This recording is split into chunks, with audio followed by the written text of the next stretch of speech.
paz do Senhor Jesus. Podeis assentar, irmãos, fique à vontade. Louvo a Deus por mais essa oportunidade de estar junto com os irmãos. Minha alegria de poder estar em mais um culto, adorar o nome do Senhor. Tenho estado um pouco ausente na correria do trabalho, mas eu peço que os irmãos continuem orando por nós, pois muito em breve, irmãos, muito em breve, eu creio que ainda esse ano o Senhor vai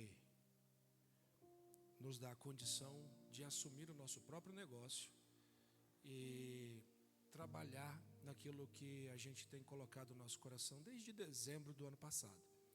Desde dezembro do ano passado, o Senhor nos deu condição de iniciar um propósito e estamos trabalhando. Para os irmãos que já provou do churros, né? Sabe aquilo que Deus colocou em nosso coração e tem crescido, e eu louvo a Deus por isso. Creio que daqui para o final do ano a gente já consegue ter mais tempo, não só para a família, mas também para a igreja. E eu peço que os irmãos continuem orando por nós. Irmãos, quando o pastor Gedaías falou comigo, eu confesso que eu fiquei bastante trêmulo, orando, pedindo a Deus uma palavra. Faz tempo, né, pastor?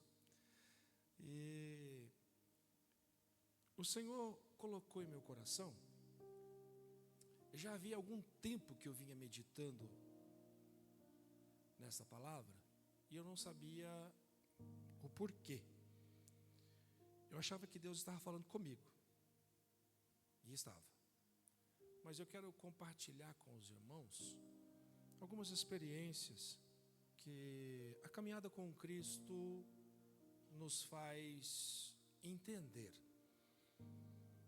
Eu queria que você abrisse a sua Bíblia no livro de Atos dos Apóstolos, o capítulo de número 9.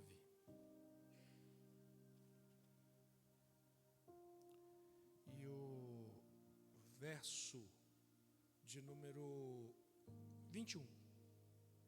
Se tiver na versão King James, me ajuda.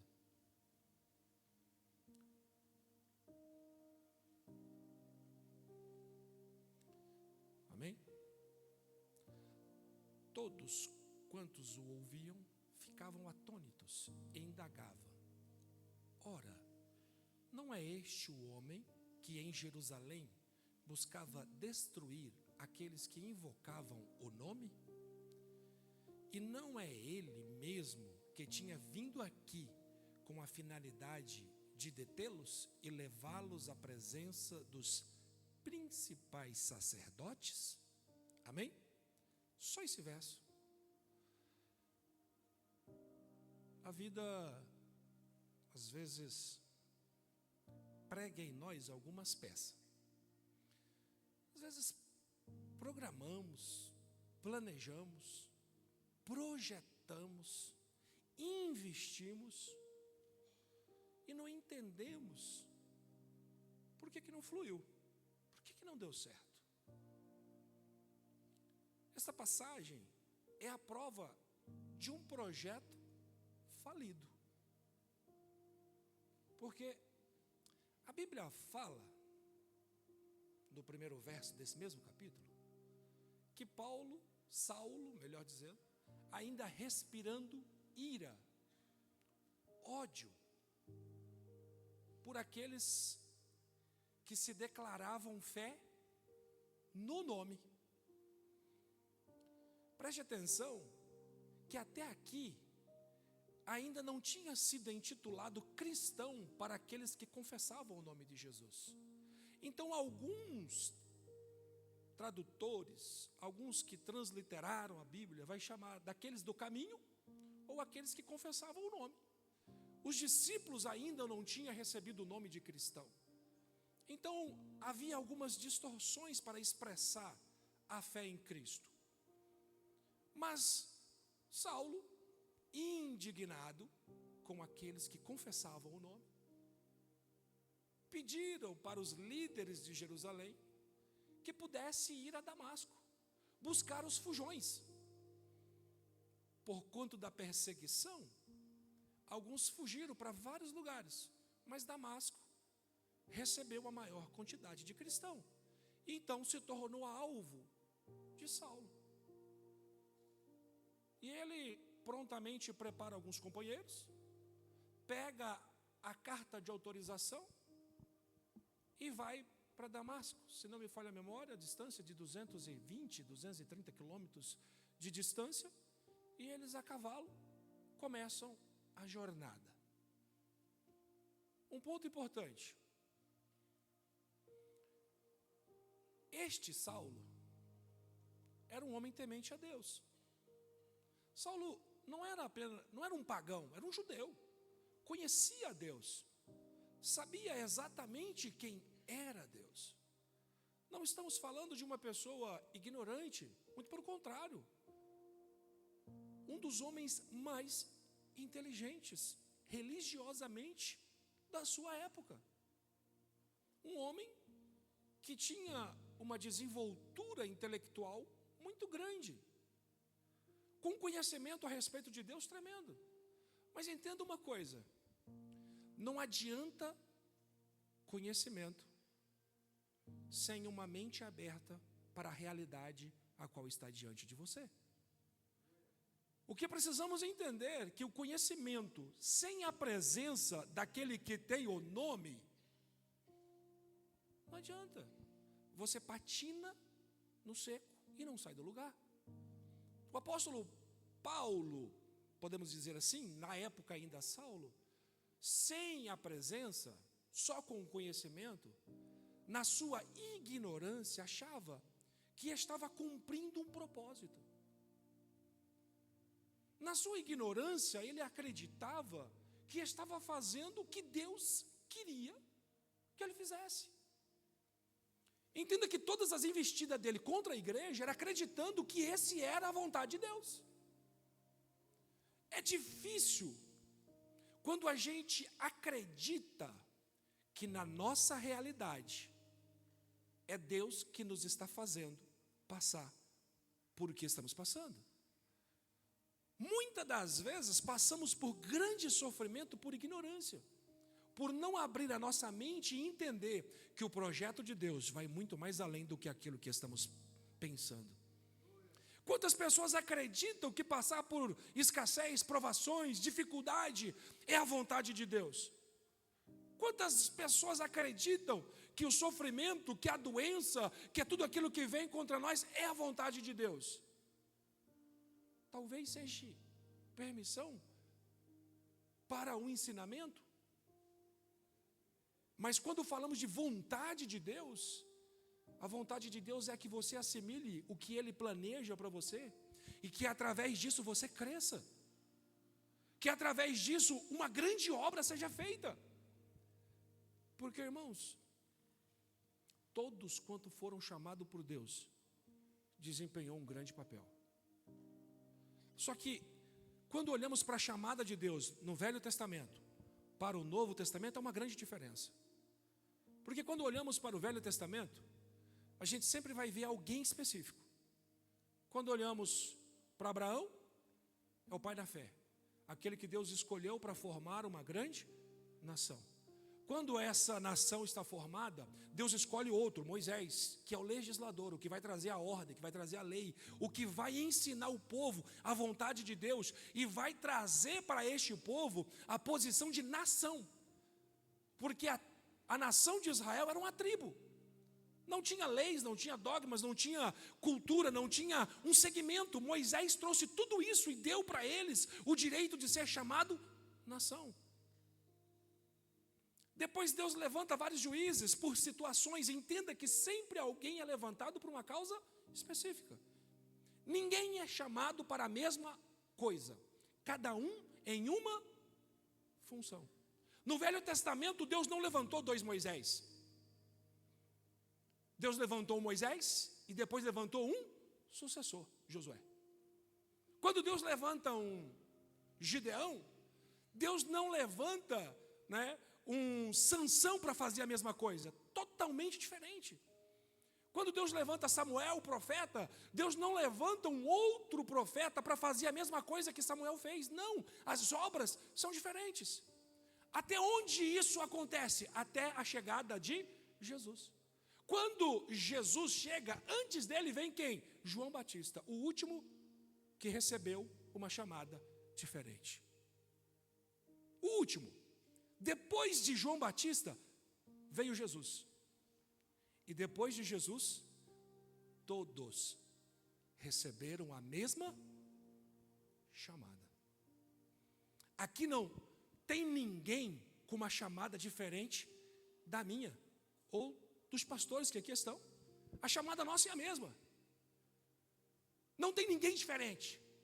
Não, pastor, tem sim, o senhor é pastor, eu não sou, eu não tenho aptidão para ser pastor. Não. A condição de pastor é do ministério. Mas Jesus não disse, você vai ser pastor. Jesus disse, ó, vá e ganhe almas. Vá e pregue a minha palavra. Todos receberam a mesma incumbência. Todos estão dentro da mesma ordem. E entenda que Jesus disse que ninguém fará obras diferente da que ele fez. João 14, 12. Põe lá para nós. João 14, 12. Jesus disse o quê? Em verdade vos asseguro, que aquele que crê em mim, também fará as obras que eu, é as mesmas. Não vai mudar. As obras são as mesmas. O que pode mudar é que elas podem ser maiores, mas é as mesmas. Eu estou pregando, vou parafrasear a mensagem de Jesus. Eu estou pregando para 1.000 pessoas, para 15.000 pessoas, vocês podem pregar para 30. Eu estou curando um enfermo, vocês podem curar 2, 3, 4. Eu estou orando em favor de uma cidade, mas vocês podem orar em favor de um país, de um estado, de uma nação, de um continente. Eu estou atuando em Jerusalém, circunvizinhança, mas vocês irão até os confins da terra. Vocês irão além, vocês poderão ir mais longe, vocês terão condição de ir mais profundo. Mas e a obra, pastor? A obra continua sendo a mesma. O único que inovou foi Jesus. Depois de Jesus ninguém mais inovou. Todo mundo mantém a mesma realidade. Agora o que dita a regra é que você está entendendo aquilo que o Senhor está pondo diante de você, ou você ainda continua cego como Paulo, como Saulo? Porque quando Saulo se dispõe a ir a Damasco, ele não estava entendendo o que Deus estava projetando para ele no caminho. A igreja estava em pleno crescimento. Todo crescimento traz mudanças, traz dores. Para as crianças que estão em fase de crescimento, tem dores nas juntas, dores no corpo, tem incômodo. Tem criança que sofre na fase do crescimento. E às vezes os pais não entendem. É a dor do crescimento. Tem pessoas que para poder crescer passa por grandes sofrimentos. Tem que aprender com os próprios erros. Quem é que nunca aprendeu com os próprios erros e amadureceu? Porque o crescimento traz dor, traz sofrimento. Com todo o conhecimento que o homem tinha, ele ainda continuava imaturo. Precisava de um encontro. Precisava que a visão expandisse. Precisava abrir a mente. E eu faço um parênteses aqui agora. Quantos de nós estamos num culto como esse, acreditando e se conformando com a nossa realidade? Quantos de nós já deixamos os sonhos passarem? Já desistimos? É muito difícil, não dá mais, estou ficando velho. estou ficando cansado. Até parece que já estou ultrapassado. Quanto de nós, às vezes, não pensamos exatamente isso? Ah, mas fulano é mais novo que eu, vamos deixar a oportunidade para ele. Vamos dar a oportunidade para ele. Mas Jesus está dizendo, eu escolhi você. Você tem a opção de se entregar, de se dedicar. Você tem a opção de resistir. Você tem a opção de buscar referências. Você buscar autorização para fazer diferente, para vir contra aquilo que eu estou planejando para você. Você pode resistir àquilo que eu estou me dedicando a você. Jesus falando. Agora, você pode até resistir àquilo que está diante de você. Mas eu consigo ir além. Jesus dizendo, eu consigo ir além. Está preparado para ir além com Jesus? De duas formas vamos além com Jesus: brigando, resistindo, recusando, ou se entregando e deixando Ele nos levar. A diferença é que quando resistimos, sempre haverá contratempo na caminhada. Eu imagino que os cristãos que fugiram de Jerusalém para Damasco estavam apavorados, porque o homem era cruel, levava preso, e todos quanto era preso eram condenados à morte. Eu não sei se aqui todos tiveram a oportunidade de assistir aquele filme Saulo, né? Paulo de Tarso. Aquele filme narra bem a experiência da conversão, do processo, da chamada, do ministério. Mas uma coisa que me chamou muita atenção, logo do comecinho do filme, é um monte de pessoas amarradas em postes na cidade. E essas pessoas eram envolvidas em panos, umedecidas com óleo, e serviam de lâmpadas para clarear a cidade. Sabe quem eram essas pessoas?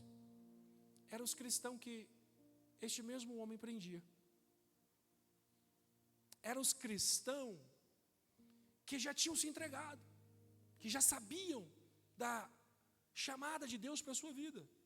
E para o crescimento da igreja, eles estavam prontos para qualquer coisa, mas jamais negariam o nome de Cristo.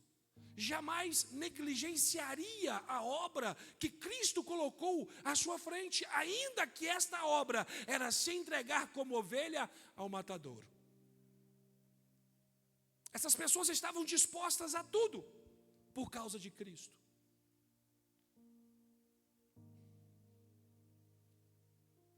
E a Bíblia fala que no caminho de Damasco, isso aqui todos nós já sabemos, já conhecemos, Jesus vem ao encontro de Saulo. A fala de Jesus é: Saulo, Saulo, por que tu me persegues? E Saulo pergunta: o que é? Quem está falando? Quem és, Senhor?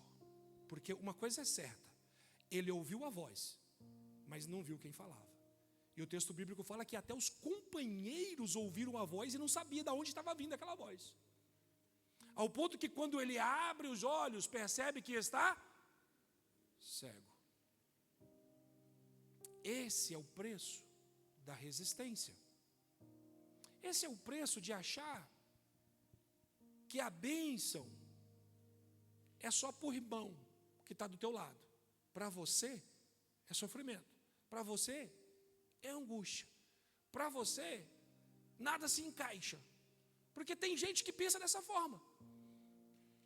Porque vê o irmão prosperando, porque vê o irmão crescendo, vê o ministério chegando, vê o irmão pregando, vê as coisas acontecendo e começa a perguntar: mas por que para ele dá certo? Mas e vem cá, está pronto para se entregar?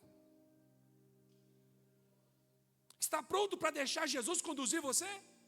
Ou você ainda vai continuar resistindo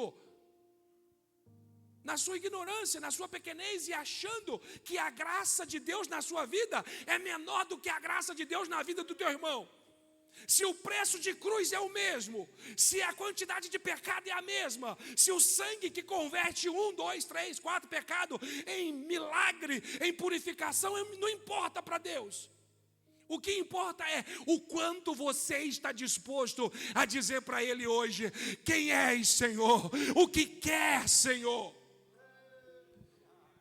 E aí você pode dizer: pastor, mas eu já sei quem Ele é, eu já me entreguei, eu já sei o que Ele colocou no meu caminho, só que eu tenho dificuldade. E aí, porque temos dificuldade, presta atenção, nós temos dificuldade. Eu disse no começo que o único que inovou foi Cristo.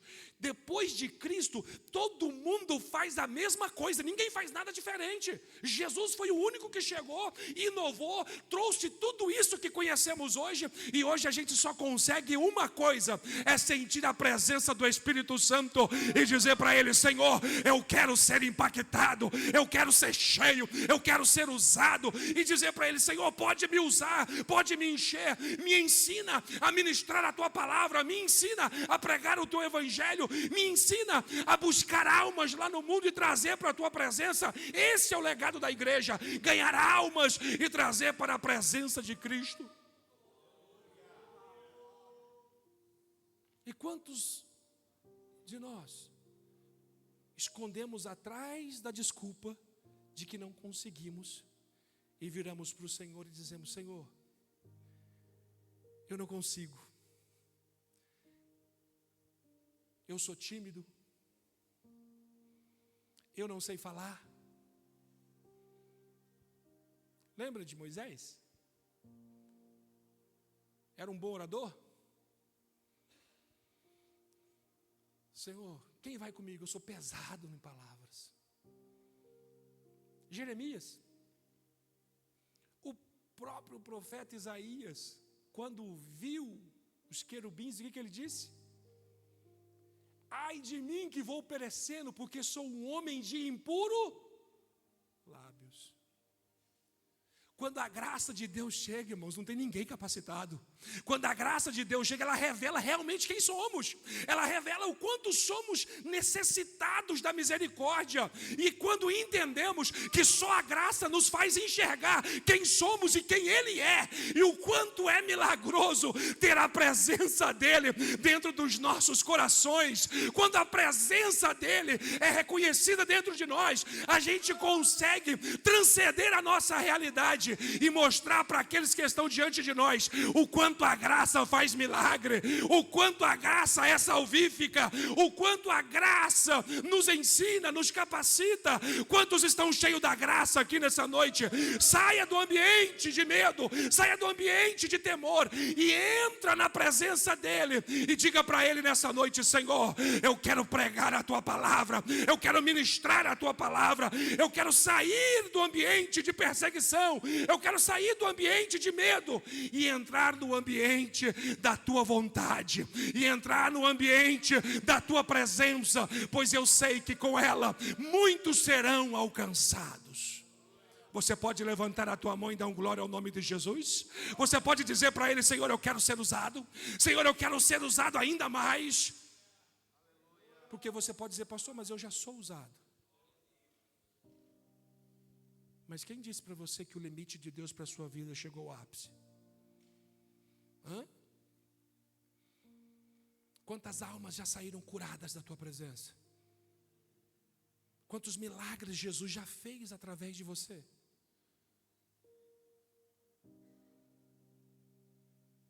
Porque Jesus disse assim: quem crê em mim farão as mesmas obras que eu faço. Mas tem um detalhe. E esse detalhe está ligado diretamente a mim e a você. Quem quer fazer as mesmas obras que Cristo fez? Amém? Tem alguém que quer? Eu consigo ver sua mão se você quer? Você pode dizer, Senhor, eu quero fazer as mesmas obras. E você pode dizer para Ele, mas eu quero fazer maiores. Você pode dizer isso para Ele, Senhor, eu quero fazer, mas eu quero fazer maior. Porque essa é a realidade. Jesus diz, isso está nas suas condições, não está na minha. Jesus já disse. O limite não é dele, o limite é seu.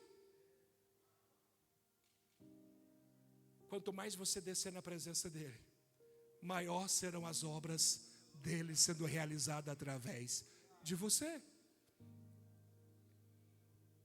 E entenda que quando Saulo abre os olhos para tentar enxergar o que estava acontecendo, quem é que estava falando, ele percebe que está certo.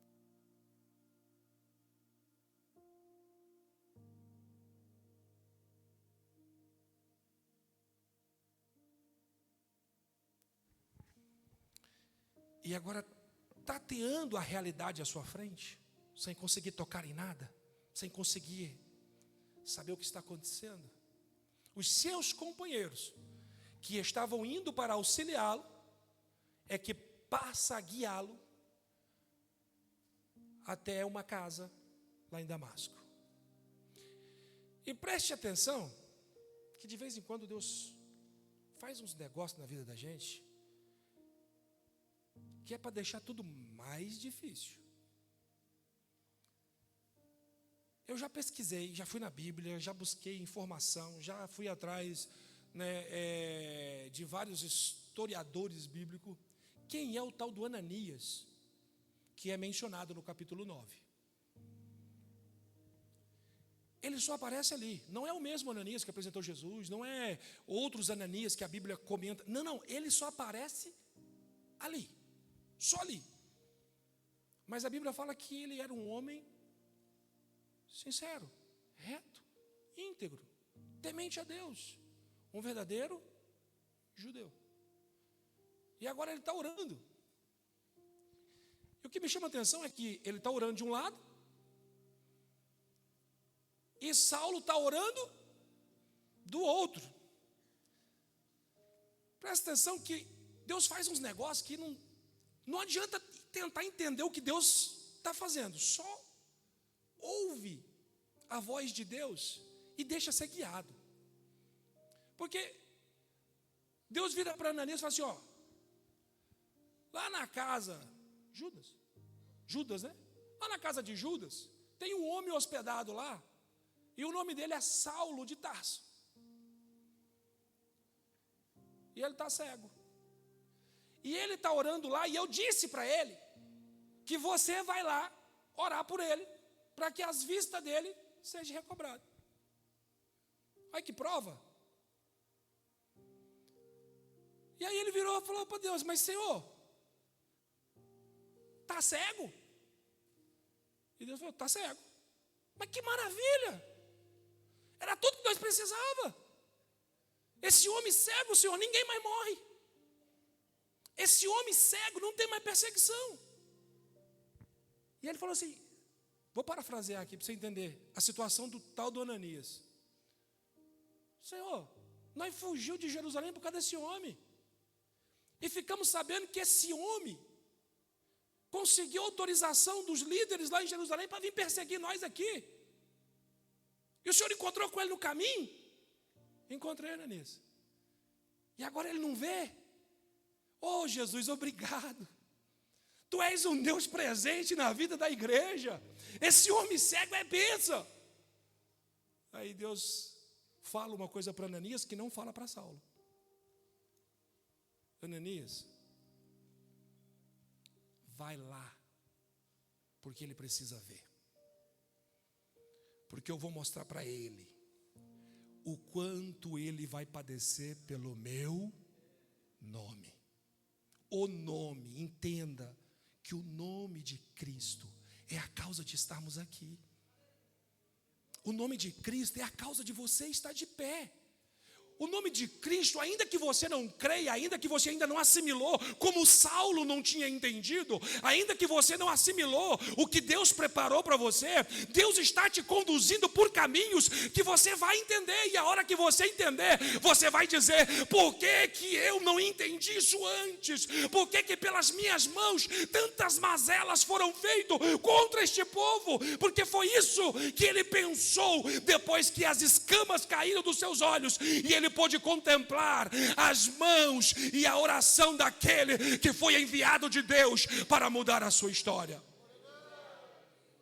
A realidade é que às vezes nos conformamos com o que aprendemos, às vezes nos conformamos com tudo aquilo que vemos aprendendo ao longo da vida, e Jesus está dizendo para mim e para você nesta noite: tem algo a mais, tem algo mais profundo, tem intimidade que é só eu e você. Se você não se entregar, não mergulhar, eu não consigo revelar. Tem algo que é entre eu e você, eu preciso que você se entregue.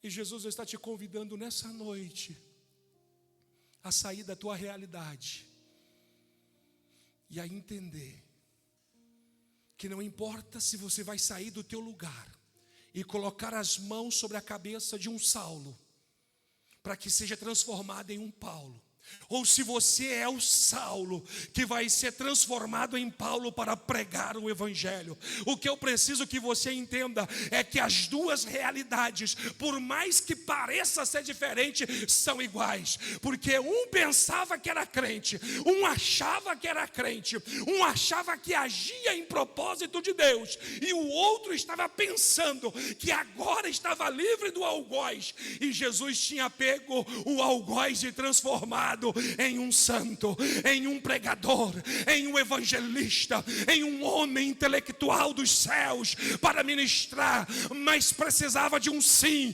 precisava de uma obediência, precisava de uma disposição, porque teria que ser usado alguém simples em que estava no anonimato, para que alguém fosse abençoado e a história da igreja fosse mudada. Está disposto a ser usado por Deus? Está disposto a se entregar? Vai deixar de orar igual Ananias? O Senhor está cego, maravilha, é isso que a gente precisa. Porque eu sei que mais ninguém vai morrer. E Deus fala para Ananias: Ananias, os que morreram por amor ao meu nome são salvos. O que mais me importa é os quantos serão alcançados pela pregação deste homem. Tem muita coisa que vai acontecer na vida dele, Ananias, que passará pela tua oração, passará pelas tuas mãos, passará pela tua imposição. Irmãos, às vezes olhamos para nós hoje e não acreditamos no que pode acontecer amanhã. A gente é muito materialista, realista. A gente vê a situação difícil que está hoje e a gente acha que Deus está limitado a isso, que Deus está limitado à nossa realidade. E a gente sempre quer dar uma desculpa, sempre quer justificar a nossa falta de vontade, de dedicação. Foi isso que Ananias quis fazer com a oração.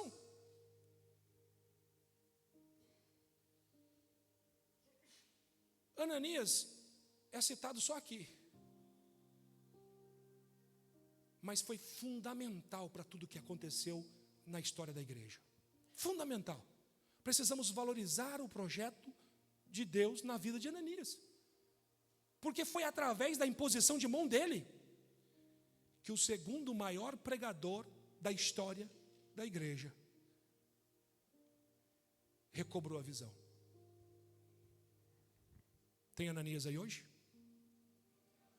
Tem Ananias aí hoje? Tem intercessores aí hoje? Tem coragem de estender as mãos para orar? Não importa quem seja, você não sabe. A sua realidade é limitada, a minha realidade é limitada. De repente eu estou pregando para alguém aqui que amanhã poderá ser meu pastor, poderá ser a esposa do meu pastor, poderá ser alguém importante no ministério, poderá ser alguém importante no Brasil ou até mesmo no mundo. Eu não sei, mas o que importa é o Senhor está falando contigo. Tem entrega e hoje consegue dizer para Ele: Senhor, não importa a jornada, importa que a Tua presença esteja comigo, importa é que o Teu nome apareça na minha vida. Porque é isso que precisamos. É fácil fugir da nossa realidade, colocando a desculpa no problema. Mas o difícil é você abraçar a causa e dizer: Senhor, eu sei que para mim é impossível, mas para Ti não é, e eu não abro mão da Tua presença. Senhor, eu não sei quem é que está diante de mim. Senhor, eu não sei para quem eu vou orar. Senhor, eu não sei quem eu estou evangelizando. Senhor, eu não sei o que o Senhor está preparando para essa vida, o que o Senhor está preparando para a minha vida, porque é isso que precisamos entender, irmãos. Quantas pessoas que a gente conheceu lá atrás que a gente não dava nada. Eu tenho certeza que todo mundo aqui conhece alguém que você dizia assim: esse aí não tem jeito. Esse aí, nem Deus conserta. Esse aí, não tem mais jeito não. Se morrer, é um bem para a sociedade.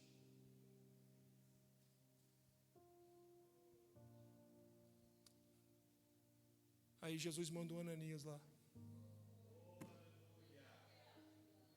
Aí esse Ananias chega e prega, ora, estende as mãos. A cegueira espiritual passa. E quando os olhos abrem, sabe quem está diante? Cristo. Sabe quem está diante? Cristo. Não, pastor, não era Cristo não, era Ananias. Será? Quem que mandou Ananias? Quem mandou pode. Só manda quem pode. E quem tem juízo? Essa é a realidade. Deus podia mandar, então Deus mandou Ananias. Se Ananias foi em nome de Deus, quem é que foi lá? Se Ananias foi em nome de Cristo, quem é que foi lá? Quando eu não posso ir, e eu envio um mensageiro, eu envio alguém para representar-me, é a mesma coisa que eu estivesse presente. Quando a cegueira passa, Cristo está diante de Saulo. E o que acontece? O homem de perseguidor passa a ser, mas antes ele virou pregador. Depois da mensagem é que ele foi perseguido. Porque é a mensagem que faz com que o inferno incendeia. É a mensagem que alvoroça o inferno. Porque quando a palavra de Deus ela é ministrada, há um poder muito grande. Há um poder muito grande, sabe por quê? Eu não posso, mas o Espírito Santo que está na palavra pode. Eu não consigo convencer você, mas o Espírito Santo que está na palavra convence. Eu não consigo mostrar a realidade, mas o Espírito Santo que está na palavra, ele mostra. Quando Saulo saiu de Jerusalém, saiu cego na realidade, saiu cego sem entender o que esperava no caminho, mas quando a palavra de Deus chegou ao seu encontro, quando Jesus abriu a boca e o indagou no caminho, a única palavra que saiu da boca dele foi: Senhor, eis-me aqui, faça a tua vontade. E hoje conhecemos o que foi a vontade de Deus na vida de Paulo. Hoje conhecemos a vontade de Deus que foi na vida de Paulo. E quantos Paulo não tem aqui hoje? Quantos Paulo não está presente aqui hoje? Pastor, mas eu não sou Paulo. Mas tu pode ser um Ananias, em que orou por ele, em que ministrou por ele. O que você precisa entender é que há poder poder nas tuas orações, há poder nas tuas palavras, há poder na tua vida, porque obras maiores do que Cristo fez, você pode fazer, eu posso fazer, mas o que importa hoje é que você desça na presença dEle. É que você se entregue na presença dEle. É que você saia do esconderijo. É que você saia da desculpa. Que você saia do medo. Que você saia da realidade em que você está. E diga para Ele: Senhor, eu quero mais. Eu preciso de mais. Eu não me contento com a minha realidade. Eu preciso mais de Ti. Porque é isso que precisamos entender. Quem ganha com isso? A igreja. Entenda que é a igreja que ganha. Vai iniciar um projeto lindo, projeto de evangelismo. Isso é algo importantíssimo. Sem evangelismo não há conversão de alma. Irmãos, se a gente não entender porque Cristo nos chamou, qual é a realidade que Cristo colocou em nossos corações, sabe o que acontece? Eu continuo pregando para crente. Os crentes que estão aí ouvindo a palavra vai envelhecendo. O que acontece quando envelhece? Qual é o processo depois do envelhecimento? Morte. Depois que envelhece, morre. E não ganhou nenhuma alma. O que acontece com a igreja? O que acontece com a palavra? Não, pastor, isso não vai acontecer. Deus sempre está levantando pregadores. Não, Deus está levantando a igreja para pregar. Deus levantou a igreja. A igreja ministra. A igreja prega.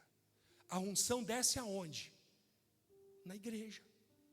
A unção desce na igreja, preparando a igreja para ministrar. Jesus, Ele não limitou ninguém após chamá-los. Não limitou. Cada um é que se autolimitou. A realidade é que Jesus nos dá a liberdade de dizer até onde Ele pode ir nas nossas vidas. Se eu falar, não quero mais, essa é a minha última pregação, não prego mais, o que Cristo pode fazer? Me levar para o céu ainda hoje, antes que eu peque e morra?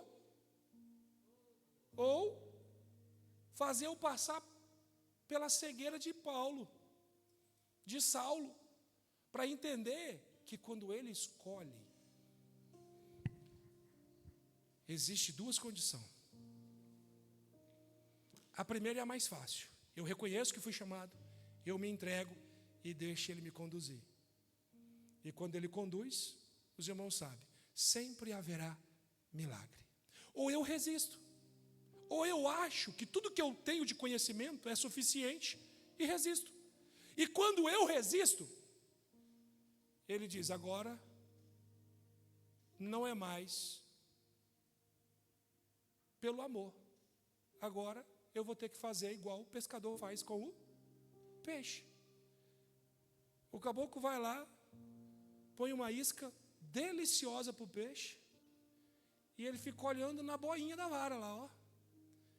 Afunda, volta, dá um tranquinho e percebe que já foi fisgado. Um peixe fisgado escapa, irmão? Não escapa. Para os bons pescadores, eu não sou bom pescador não, irmãos, mas para os bons pescadores aí, sabe o que eu estou dizendo? Uma vez fisgado, pode até afrouxar a frição do molinete, né? Pode deixar ele embora. Tem linha suficiente. E ele vai embora, achando que está livre. Mas daí a pouco, quando você pega do destino de Damasco, dizendo, agora é comigo. Estou livre. É do meu jeito. É eu que dito as regras, a vida é minha. Me lembrei de uma situação. Minha mãe me dizia que quando eu tivesse 21, eu era dono do meu próprio nariz. Aí depois eu casei e descobri que eu não sou. E descobri que eu não sou. E essa é a realidade de todos nós. Para quem está rindo sabe muito bem o que eu estou dizendo. Ninguém é dono do próprio nariz, ninguém faz o que quer. Sabe por quê? Eu resumi a minha esposa, mas só que acima dela tem Cristo. E aí ele diz assim, não, não é desse jeito. Você não vai para onde você quer. Está na hora de eu colher o bolinete. E quanto maior o peixe, mais gostoso é para o pescador, né? Mais gostoso é, porque aí a briga é boa.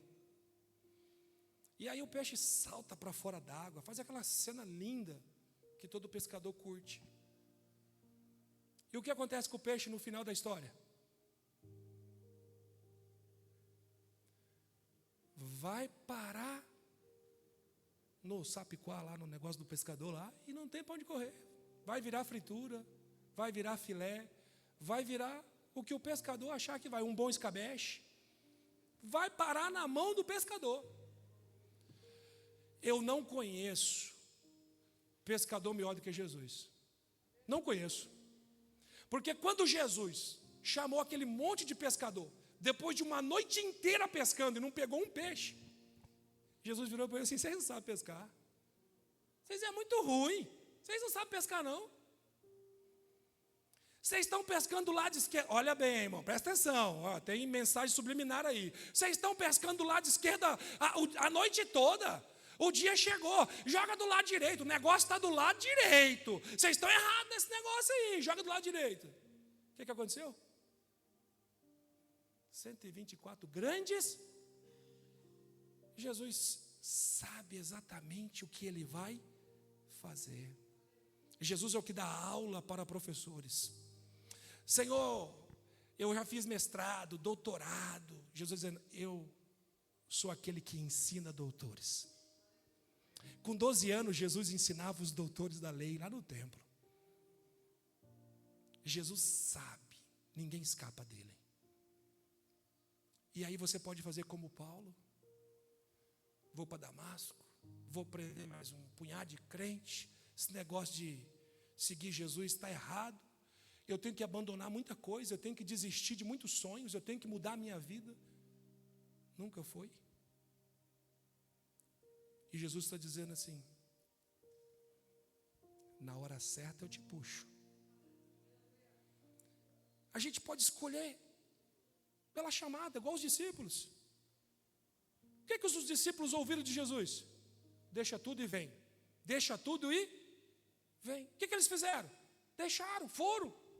Algum sofreu alguma coisa na chamada? Não, pelo contrário, tiveram um aprendizado lindo ao lado de Jesus. Mas outros resistiram, outros fugiram. E o Saulo foi uma das pessoas que fugiram. Mas um dia, quando ele achou que estava fazendo a coisa certa, Jesus falou, hoje eu te mostro o quanto você está errado naquilo que você acha que você está fazendo. E Jesus tem um encontro com ele. No mesmo capítulo 9, se você for lá para o verso 27, 30, você vai ver que poucos dias depois ele está pregando na sinagoga. E as pessoas começam a maquinar, tirar a vida dele. Sabe por quê? Porque ele saiu do sistema.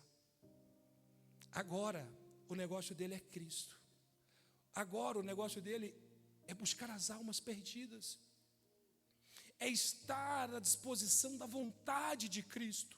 É pregar o Evangelho de Jesus. E as pessoas começam a assustar, dizendo, mas não era esse, aquele que perseguia? Não era esse, aquele que dizia, né, que viria para cá para prender os cristãos? Como que agora ele está no mesmo caminho? Como que agora está fazendo a mesma coisa? O que aconteceu com ele? Teve um encontro. Todos que têm um encontro têm uma transformação. Todos que têm um encontro têm uma mudança. Todos que têm um encontro entendem que não é mais por si, agora é por Ele. Todos que têm um encontro entendem que agora o resultado não é o que eu tenho, mas sim o que eu posso fazer para Ele. O resultado agora não está mais ligado nas minhas conquistas, mas está ligado na vontade dEle para a minha vida. O resultado agora não é mais aquilo que eu posso fazer, mas aquilo que eu deixo Ele fazer na minha vida. E você que está entendendo essa palavra, se no teu coração está queimando o desejo de conhecer a vontade dEle de uma forma mais profunda, com a permissão do pastor, eu quero convidar você a ficar em pé.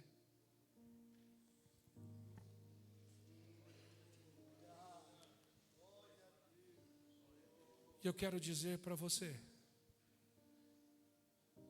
que saiu da tua casa hoje e veio até este lugar pensando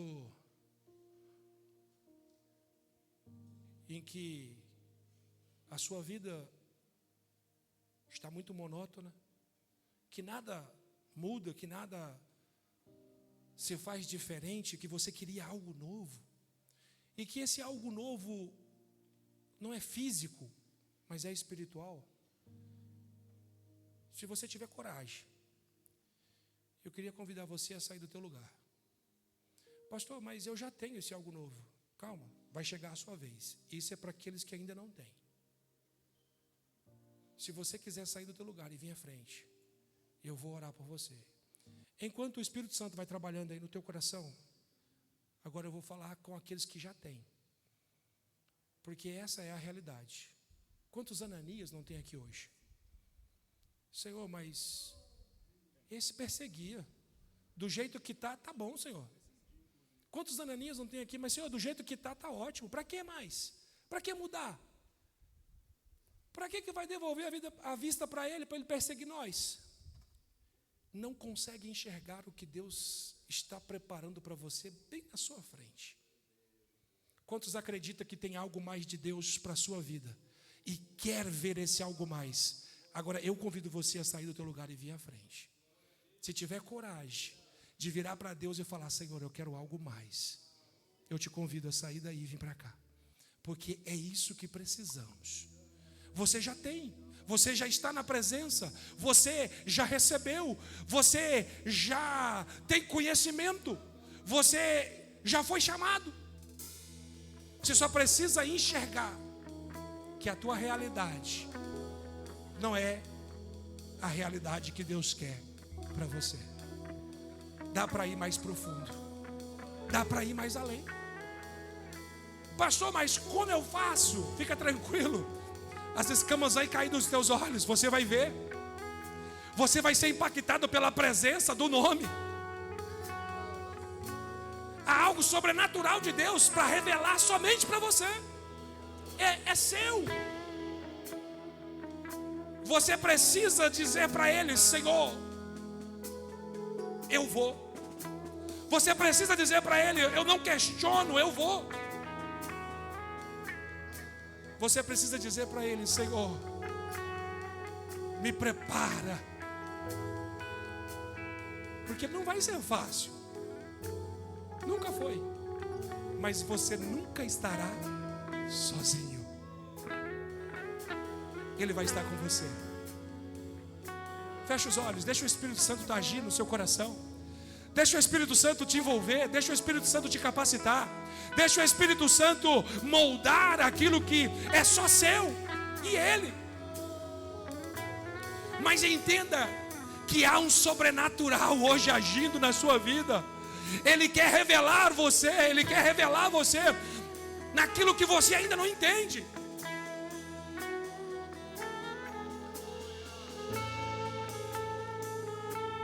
E você pode dizer, e até mesmo pensar, que a situação está correta, é isso mesmo. Mas Ele está dizendo: há algo maior, tem algo maior, tem algo maior. Tem muito a vir aí. Não dá para se contentar com esta realidade. Xarabacarabaxéria.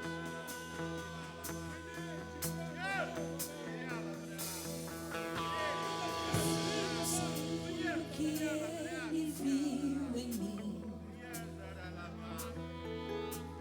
não sei por qual razão me escolheu pra me salvar. Ele escolheu. Só se entrega. A cruz. Só se entrega. Deixa o Espírito Santo agir. Da vida foi que ele morreu. Não olhe para a situação. Eu não tinha. Não se conforme com ela. Para oferecer. Não diga que está tudo bem.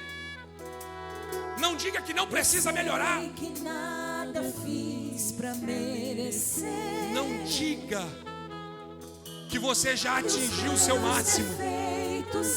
Está só começando. Está só começando. Tem um céu inteiro para ser revelado para você.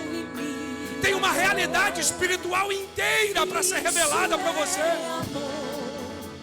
Só diga para Ele: eis-me aqui, eis-me aqui. Só diga para Ele: pode me usar. É tudo teu, Senhor, eu sou teu. Isso é amor. Esse amor vai além da nossa realidade, vai além das nossas condições. O amor tem um nome. O amor tem um nome. E o nome dele é Jesus. E o nome dele é Jesus. O amor tem. Se entregue a este amor. Se entregue a este amor. Se entregue a Ele. Diga para Ele: Senhor, usa-me, usa-me, usa-me, encha-me, encha-me, pois eu preciso mais de Ti. Eu quero orar, eu quero ver vidas sendo curadas, eu quero ver almas sendo alcançadas, eu quero ver milagres acontecendo. Eu não tinha nada. Se entregue, deixa o Espírito Santo agir. Se entregue, deixa o Espírito Santo conduzir. Se entregue e acredite que não é você, mas o Senhor que te chamou. Se entregue e veja o milagre de Deus na sua vida. E veja o milagre de Deus agindo sobre você. Simplesmente Ele me amou. Que o Espírito Santo te encha, te capacita, te inunde. E que nesta noite saiam daqui muitos pregadores, evangelistas, ganhadores de almas, vidas sendo renovadas, restauradas, vidas sendo transformadas, vidas sendo impactadas pelo poder da palavra. Cristo fala nessa noite. Quem tem ouvido, ouça o que o Espírito diz à igreja. Isso é amor e tem um nome. O amor tem um nome. Oh Deus Todo-Poderoso, tem um nome. E o nome dele é capacite a tua igreja, Senhor. Revele a tua grandeza sobre a tua igreja, Jesus. Que o teu Espírito tenha liberdade de agir nos corações, Senhor. Que o teu Espírito tenha liberdade de impactar essas vidas. Que o teu Espírito, Senhor, leve-os por caminhos que o Senhor tem para cada um deles. Que o teu Espírito, Senhor, conduza estas vidas a fazer a tua vontade, a entender aquilo que o Senhor projetou para cada um e a cumprir os teus propósitos. Que sejam levantados Ananias, que sejam levantados Paulos, que sejam levantados ministros da tua palavra, pois o Senhor nos escolheu para esta obra e por isso te glorificamos em nome de Jesus. o amor tem um nome. Glória a Deus, se assente irmãos, glorificando a Deus, e o nome dele adorando o nome é do Jesus. Senhor. E o